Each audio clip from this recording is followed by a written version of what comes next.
Halos 3 bilyong pisong halaga ng shabu ang nabistong nakatago sa mga kahon ng pasta na galing Pakistan. 5 ang arestado. Nakatutok si John Consulta. Nitong January 23, eksklusibong nakasama ang GMA Integrated News sa pag-iinspeksyon sa 20-foot container van na ito na galing Pakistan sa joint operation ng NBI, PIDEA, BOC at DOJ. Sa unang tingin, mga kahon ng pasta ang laman. Pero nang isa lang sa x-ray, nabisto na ang kontrabandong hinahanap ng mga otoridad. Nang ikutan ng mga drug sniffing dogs, ilang beses umupo, indikasyon na may droga silang naamoy. Mga kapuso, ito ongoing yung pagkasagawa ng examination. Sa ngayon, ito namang mga equipment ng Bureau of Customs ang ginamit. Mabas na ito ay methamphetamine o shabu. So, ang packaging niya, siya daw ay kunwari dried mangoes.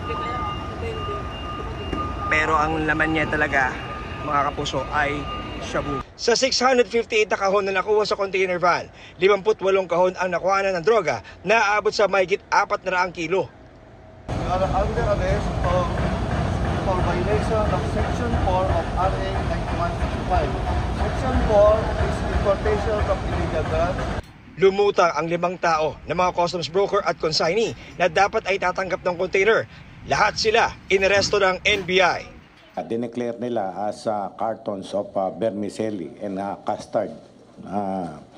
Ngayon ba't nakapasok dun sa box ay itong mga shabu. Bakit 5? Makita nyo iba-ibang layering, no? Iba-ibang tao, no? From consignee, yung broker, iba-ibang tao. Layering ang tawag namin dun para hindi agad namin matumbok. We have conducted already the test and it is positive for confirmatory test. It is positive for methamphetamine hydrochloride. Ayon sa NBI Dangerous Drugs Division, malaki ang naitulong ng impormasyong nakuha nila mula sa kanilang Australian foreign counterparts na nauwi sa pagkakasabat sa droga. Ito yung pinakamalaking drug bust so far this year. No? So, naghahalagang 2.7 billion pesos.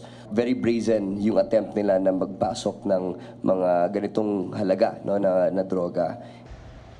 Hawak na ng PIDEA ang 404 kilo ng shabu habang sinampahan na ng illegal importation of prohibited drugs ng RA 9165 ang 5 inaresto.